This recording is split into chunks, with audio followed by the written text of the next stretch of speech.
I never thought I'd be fighting a war at 26, especially not against one of the richest men in the county. But when someone tries to steal your family's heart and soul, you don't really get a choice. My name is Maya Kennedy, and this is how I saved my grandfather's farm, and maybe our entire town along the way. The letter came on a Tuesday. I remember because Grandpa always made his special vegetable soup on Tuesdays, and the scent of simmering carrots and onions filled the farmhouse when I walked in after my shift at the local newspaper. Maya, just in time. Grandpa's weathered face creased into a smile as he stirred the pot. At 72, he still moved with the energy of a much younger man, his hands strong from decades of working the land. Get the cornbread from the oven, will you? I tossed my bag onto the kitchen table and grabbed the oven mitts. That's when I noticed the official-looking envelope, already torn open, sitting beside a pile of bills. What's this? I asked, setting the golden-brown cornbread on the counter. The smile vanished from Grandpa's face. Nothing to worry about, just some mix-up with the property line. I knew that look. It was the same one he'd worn when Grandma got sick 3 years ago, when he was trying to be strong for everyone else. I picked up the letter and started reading. My heart stopped. Grandpa, this says you have 30 days to vacate the property. It says someone named Victor Harrington now owns our land. He wouldn't meet my eyes. Like I said, it's a mix-up. A mix-up? This letter is from a law firm. My voice rose with each word. It says they have documentation proving Harrington Developments owns this land. How is that possible? Grandpa finally set down his spoon and sighed, looking suddenly every bit his age. I don't know, Maya, but I've owned this farm for 45 years. My father owned it before me. There's got to be a mistake. You're damn right there's a mistake, I said, already pulling out my phone. And I'm going to find out what it is.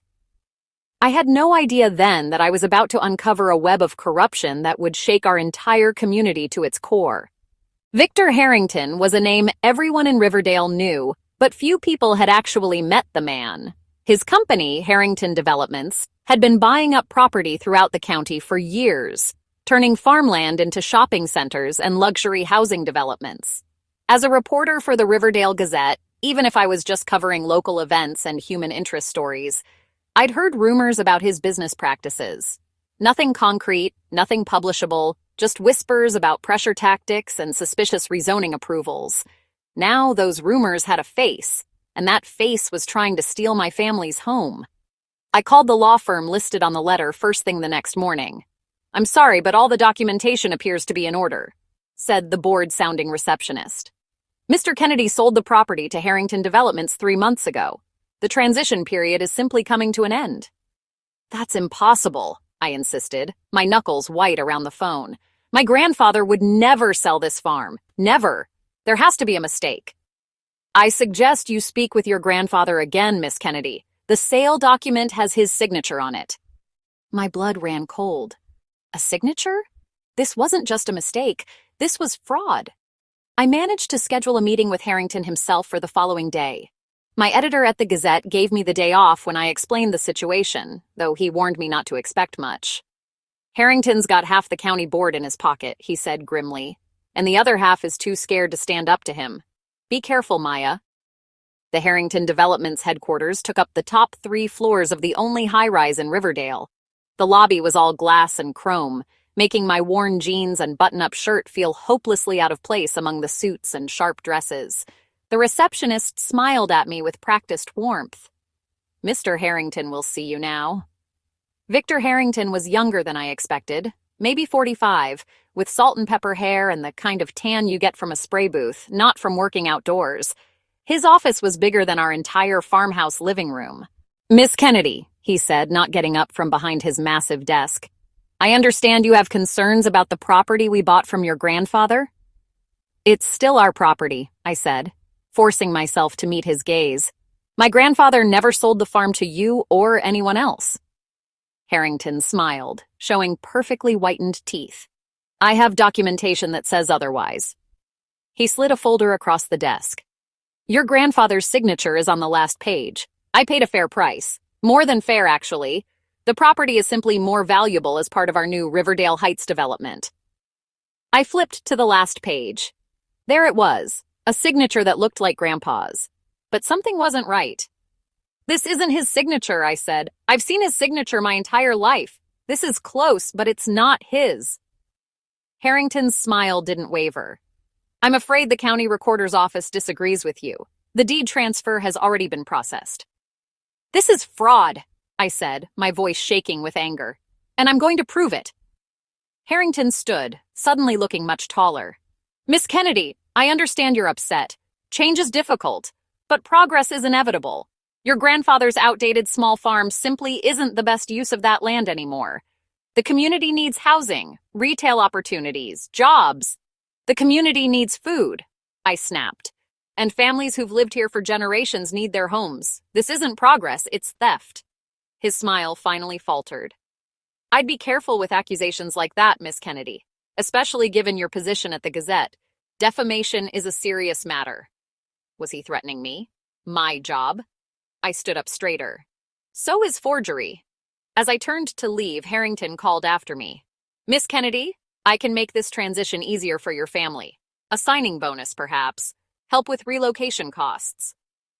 I paused at the door. "Our farm isn't for sale. Not to you. Not to anyone." His voice hardened. "I'm afraid that decision has already been made. You have 29 days remaining." I walked out with my hands shaking, but my resolve had never been stronger. Grandpa was worried when I told him about the meeting. "Maya, these are powerful people," he said, his hands clutching his mug of tea. "Maybe we should talk to a lawyer, see what our options are." "We will," I promised. "But first, I need to understand how this happened. Can you show me your deed to the farm? And any other paperwork you have?" Grandpa nodded slowly. "It's all in the attic. Been up there for years." The attic was dusty and cramped, filled with cardboard boxes labeled in my grandmother's neat handwriting. Family photos, Christmas decorations, tax records 1985 to 1990. "Here," Grandpa said, pulling out a metal lockbox from beneath a stack of old quilts. "Everything important is in here." Inside were birth certificates, marriage licenses, insurance policies, and a yellowed envelope labeled Farm Deed, 1977. I carefully unfolded the brittle paper inside. There was Grandpa's name, the property description, the date of purchase. "See?" Grandpa said. "Been in my name since I bought it from my father, and it was in his name before that, all the way back to 1932 when my grandfather first came to America." I took photos of every document with my phone. "This proves the farm is yours, but we need to figure out how Harrington created a fake deed transfer." "Maybe we should call the sheriff," Grandpa suggested. I thought about what my editor had said about Harrington's influence. "Not yet. Let me do some digging first." The next day at the Gazette, I started my investigation. County property records were public information, so I looked up our farm first. What I found made my stomach drop. A deed transfer dated 3 months earlier, with what appeared to be Grandpa's signature. Next, I searched for other properties Harrington had acquired. There were dozens in the last 2 years alone, many from elderly owners or families who had hit hard times. A pattern began to emerge. Harrington seemed to target vulnerable property owners, especially those without clear successors. But I needed more. I called a friend who worked at the county recorder's office. "Sophia, I need a favor," I said when she answered. "I'm investigating some suspicious property transfers to Harrington Developments." "Maya," Sophia hesitated. "That's not something people around here like to talk about." "My grandfather's farm is about to be stolen," I said. "Please." She was silent for a moment. "I can't talk on the phone. Meet me after work. The coffee shop on Elm." Sophia looked nervous when I found her in the back corner of the cafe 3 hours later. "I'm risking my job talking to you," she said quietly. "But what's happening isn't right." She slid a USB drive across the table. "This has the digital scans of all Harrington's property acquisitions for the past 3 years. The paper trail shows everything's legal, but what? There are irregularities," she whispered. "Signatures that don't match previous documents. Notary stamps from people who retired years ago. And the same 2 witnesses appear on almost every transfer." I felt a surge of hope. That could prove the documents are forged. "Maybe." Sophia glanced around nervously. "But there's something else. There's a special filing system for historical property documents, deeds older than 50 years, property line agreements, things like that. Last year, there was a small fire in that section. Nothing major, just smoke damage, they said. But afterwards, a lot of documents were reported damaged beyond recovery and removed from the records. Let me guess, documents related to properties Harrington later acquired? She nodded. Including your grandfather's original deed from 1977. My mind was racing. That's why they think the fake deed is legitimate, because they destroyed the original county copy of the real one. But you said your grandfather still has his copy, right? Sophia asked. Yes, and I have photos of it on my phone. That might not be enough, she warned. They could claim it's fake or outdated. You need to find the original boundary survey, or maybe... Her eyes widened. The Historical Society. What about them? They archive copies of important local documents. When the county went digital 10 years ago, they donated a lot of the paper backups to preserve local history. If they have a copy of your grandfather's original deed... I squeezed her hand. Sophia, you're a genius. The next day, I visited the Riverdale Historical Society, housed in a Victorian mansion at the edge of town. The curator, Mrs. Abernathy, was a friend of my grandmother's and greeted me warmly. Maya, dear, what brings you here today? I explained my situation, watching her expression grow increasingly concerned. This is terrible, she said. Your family has worked that land for generations. Let me see what we have in our archives. The archives were in the basement, rows of filing cabinets meticulously organized by year and category.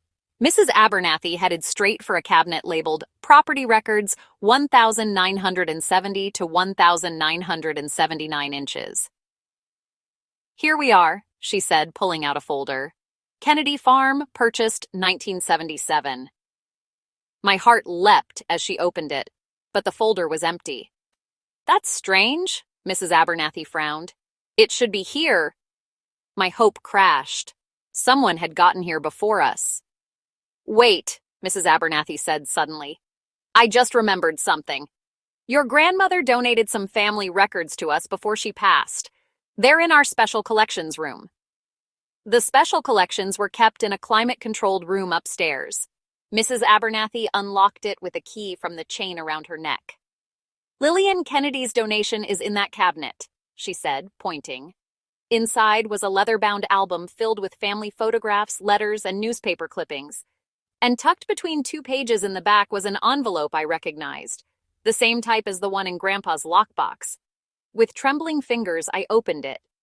Inside was not just a copy of the deed, but something I hadn't seen before. A hand-drawn map of the original property boundaries, dated 1932, with notes scribbled in the margins. This is my great-grandfather's writing, I whispered, tracing the faded characters. These are the original property markers. And there, in the corner of the map, was something that made my breath catch. A note about a buried stone at northwest corner marked with family seal to forever establish true boundary. A physical marker. Proof that couldn't be forged or erased from a computer system. For the first time since this nightmare began, I felt real hope. But I had no idea that Harrington was already making his next move, one that would put not just our farm, but my very career on the line. The next morning, I was called into my editor's office. Tom Freeman had been running the Gazette for 20 years and had always supported my work, even if most of my stories were about local festivals and school board meetings. His face was grim as I sat down. Maya, I received a call from Victor Harrington this morning. My stomach tightened. What did he want? He said you've been harassing his office, making unfounded accusations, and accessing confidential documents from the county recorder's office. That's not true, I protested. I'm investigating a legitimate story. Tom held up his hand. I know, but Harrington is threatening to pull all his advertising from the Gazette if we pursue this. That's 30% of our revenue, Maya. I felt sick. So you want me to drop it? I didn't say that. Tom leaned forward. But I need to know what you have. Real evidence, not just suspicions. I told him everything. The forged signature, the destroyed records, the witness patterns Sophia had found, and the map with the boundary marker. When I finished, Tom was silent for a long moment. This is bigger than a property dispute, Maya. This is systematic corruption, but if we're going to print something, we need to be bulletproof. Harrington has expensive lawyers, and he's not afraid to use them. I understand. So here's what we're going to do, Tom said. You'll take a week of vacation. Officially, you're visiting a sick aunt. Unofficially, you're going to find that boundary marker and gather every piece of evidence you can. I'll start quietly reaching out to other property owners Harrington might have targeted. You're not shutting the story down? Tom's eyes hardened. The Gazette has been standing up for this community since 1891. I'm not going to let some developer with deep pockets change that now. I could have hugged him. Thank you, Tom. Don't thank me yet, he warned. This just got dangerous, Maya. Be careful. He was right to be concerned. When I returned to the farm that evening, Grandpa was sitting at the kitchen table with a stack of papers, his face ashen. They're saying I owe property taxes on the sale, he said, pushing the papers toward me. $60,000. I scanned the documents. A tax bill for capital gains on the sale of the farm. This is part of their scheme, Grandpa. They're trying to pressure you to accept that the sale was real. Maya, I don't have that kind of money. If they put a lien on the property. They won't, I promised. We're going to fight this. That night, I couldn't sleep. I kept thinking about the boundary marker mentioned in the map, a stone with a family seal, buried at the northwest corner of the property. If it was still there after all these years, it could be physical proof of the true property boundaries, predating any forged documents. At dawn, I woke Grandpa. I need you to show me exactly where the northwest corner of the original property was, I said. According to Great-Grandpa's map, there's something buried there. Grandpa looked confused but nodded. That would be up by the old oak where the creek bends. It's always been our marker. We took flashlights and shovels and hiked to the spot as the sun was rising. The massive oak tree stood like a sentinel against the pink sky, its sprawling branches creating a canopy over the gurgling creek. Right here, Grandpa said, stomping his foot on a patch of ground near the tree's roots. This has always been the corner post. We started digging. The soil was hard and full of roots, making progress slow. After 20 minutes, my shovel hit something solid. Carefully, we cleared away more dirt until we uncovered a flat stone about the size of a dinner plate. Look, I said, brushing away the last of the soil. There, carved into the stone, was a symbol. 2 rice stalks crossed over a mountain with Chinese characters beneath. Grandpa's eyes filled with tears. My grandfather's seal. He carved it himself when he bought land in China. I took photos from every angle, making sure to get the stone's position relative to the tree and creek. This was physical proof that couldn't be faked or erased from a computer. But our victory was short-lived. When we returned to the farmhouse, a black SUV was parked in the driveway. A man in a suit was posting something on our front door. Excuse me, I called out. What are you doing? He turned, looking annoyed. Serving an eviction notice. You have 72 hours to vacate the premises. What? That's not possible. I ran forward, snatching the paper from his hand. The original notice gave us 30 days. This is an expedited order, the man said flatly. Signed by Judge Caldwell this morning. Judge Caldwell, I knew that name. He was golf buddies with Harrington. This isn't legal, I insisted. The man shrugged. Take it up with the court. He handed me another envelope. This is a restraining order prohibiting you from contacting Harrington Developments or accessing county records relating to their properties. As he drove away, I stood in shock, clutching the papers. Harrington was moving faster than I'd anticipated, using his connections to force us out before I could build my case. But he'd made a critical mistake. By escalating like this, he'd given me something powerful, a story with urgency. Grandpa, I said, pulling out my phone, I need to call Tom. It's time to go public. Tom agreed that we couldn't wait any longer. Bring everything you have to the office, now, and Maya, use the back entrance. The Gazette's office was buzzing with unusual activity when I arrived. Tom had called in the entire staff for an emergency weekend edition. We're going all in, he told me, leading me to the conference room where several reporters and the paper's lawyer were waiting. Front page, main website story, social media push, everything. I laid out all my evidence. The photos of the original deed, the map with the boundary marker, pictures of the stone we'd uncovered, and the files Sophia had provided showing the pattern of suspicious property transfers. "This is good," the lawyer said, examining everything. "The boundary stone is particularly compelling. It establishes a historical record that predates any of the forged documents." "But we need more," Tom said. "Maya, how many other property owners might be in the same situation?" "Based on Sophia's data, at least 15 in the last year alone." Tom nodded to another reporter. "Jeff, I want you contacting every one of those property owners. See if they felt pressured or confused during the sales." "I've also been looking into Judge Caldwell," said Sarah, our court reporter. "He's ruled in Harrington's favor on 12 separate zoning cases in the past 2 years. And guess who's the major investor in the golf resort where Caldwell has a membership?" "Harrington," I guessed. Bingo. Tom turned to me. "We need to move fast. I want a first-person account from you, focusing on your grandfather's story and the evidence you've uncovered. Make it personal, make it powerful. And Maya, make it bulletproof." I worked through the night, writing and rewriting, checking every fact twice. This wasn't just about saving our farm anymore. It was about exposing a system of corruption that had allowed one powerful man to steal from an entire community. By morning, we had our story ready. Developer's empire built on forged deeds. Investigation reveals pattern of fraud targeting elderly landowners.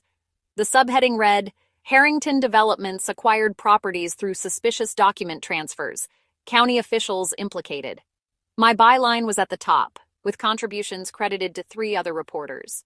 We had statements from 5 other property owners who believed they'd been deceived, documentation of the irregular witness signatures, and expert analysis questioning the authenticity of the transfers. "Are we ready for the blowback?" I asked Tom as he reviewed the final layout. "No," he admitted, "but we're doing it anyway." The special edition hit newsstands and our website simultaneously at noon on Sunday.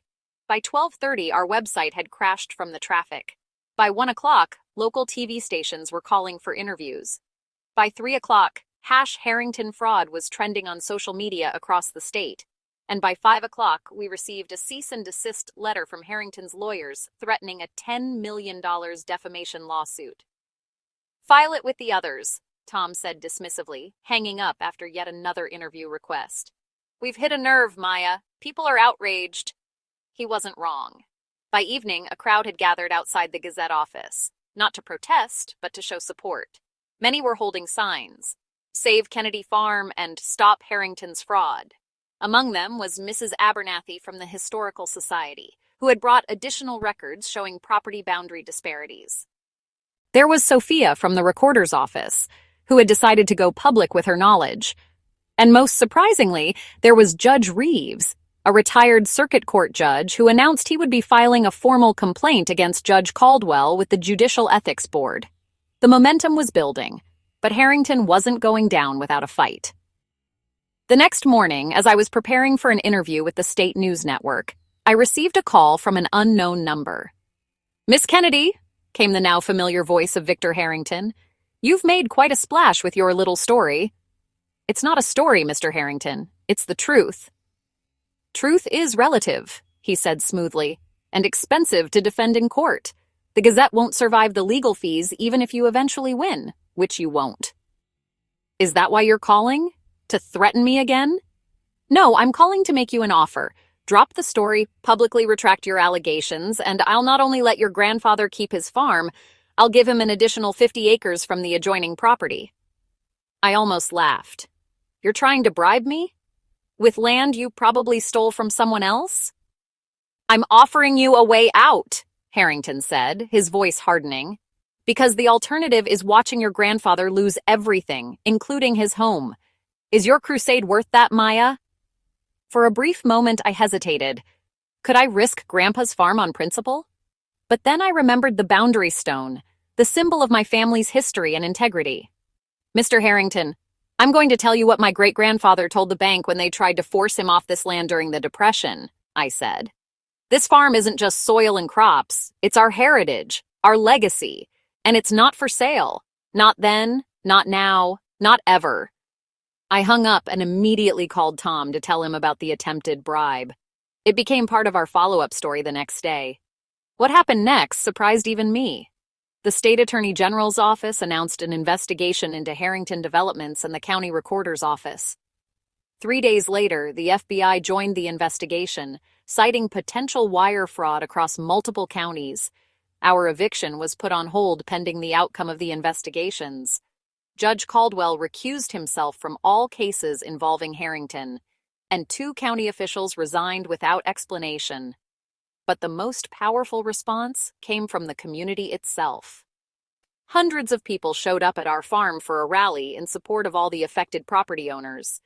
Farmers brought food, local businesses donated supplies, and a team of volunteer lawyers offered their services to anyone who believed they had been defrauded. In the middle of the rally, Grandpa pulled me aside, his eyes bright with unshed tears. "Your grandmother would be so proud of you," he said, squeezing my hand. "She always said you had her fighting spirit." "I learned it from both of you," I told him, hugging him tight. "You taught me that some things are worth fighting for, no matter the odds." As the sun set over our farm, still our farm, I watched the community that had come together, stronger and more united than ever before. In trying to divide us from our land, Harrington had inadvertently brought us all closer together. 6 months later, I stood on the porch of our farmhouse, watching Grandpa plant tomato seedlings in the spring soil. The morning sun glinted off the new sign at the edge of our driveway. Kennedy Family Farm, 1932. So much had changed since that terrible day when we received the eviction notice. Victor Harrington was facing multiple federal charges for fraud, conspiracy, and racketeering. 3 county officials had been indicted for accepting bribes, and Judge Caldwell had resigned in disgrace after the judicial ethics investigation. The property transfers had been invalidated, returning land to at least 12 families who had been victimized by the scheme. Our farm was officially safe, the original deed restored to the county records, along with a special notation about the boundary stone, which had been declared a local historical landmark. My reporting had won a regional journalism award, and the Gazette's subscriptions had doubled. Tom had promoted me to investigative reporter, and I was now working on a series about rural land rights across the state. But the most important change wasn't in the headlines or awards. It was in the community itself. The farmers' market had expanded, with more local growers participating than ever before. A community land trust had been established to protect vulnerable properties from future developers, and a new county oversight board with Mrs. Abernathy as its chair was reviewing all major property transactions for transparency. "Maya!" Grandpa called from the garden. "Come look at this!" I walked down to where he was kneeling in the soil, his hands dirty but his face alight with joy. He'd uncovered something while planting, a small metal box tarnished with age. "It was buried right by the old apple tree," he said, carefully opening the rusted lid. Inside was a handwritten letter, the paper yellow with age, and a small jade pendant carved with the same symbol as the boundary stone. I gently unfolded the letter. It was from my great-grandfather, written in careful English. "To my children's children, and to all who come after, this land is your heritage and your responsibility. I came to this country with nothing but hope for a better future. This farm is that hope made real. Care for it, protect it. Let it be a place of honesty and hard work for generations to come. Remember that true wealth is not measured in money or possessions, but in your connection to the land and to each other. As long as you stand together, no force can defeat you. With eternal love, your grandfather, Liam Kennedy." Grandpa's eyes were wet as I finished reading. He buried this the year before he died. I had no idea it was here all this time. I clasped the jade pendant in my palm, feeling its smooth surface, carved by hands that had worked this same soil nearly a century ago. In fighting for our farm, I had connected with my heritage in a way I never expected. "We should frame this letter," I said. "Put it somewhere everyone can see it." Grandpa nodded, looking out over the fields where new crops were beginning to sprout. "Your great-grandfather was right, you know. When we stand together, nothing can defeat us." As we walked back to the house, the pendant warm in my hand and the letter carefully folded in my pocket, I felt a profound sense of peace. Our land was safe, our community was stronger, and the truth, the simple, powerful truth, had prevailed. Some battles are worth fighting, no matter how powerful the opposition. That's the legacy my family taught me, and it's the one I'll carry forward, along with the deed to our farm, secure at last. Hope you enjoyed this tale. Have you ever had major issues over money, betrayal, or other events? Drop your wildest stories in the comments. Let's chat about it. And more importantly, let's learn from it. And don't forget to like, subscribe, and hit that notification bell for more real-life stories you won't forget in a hurry.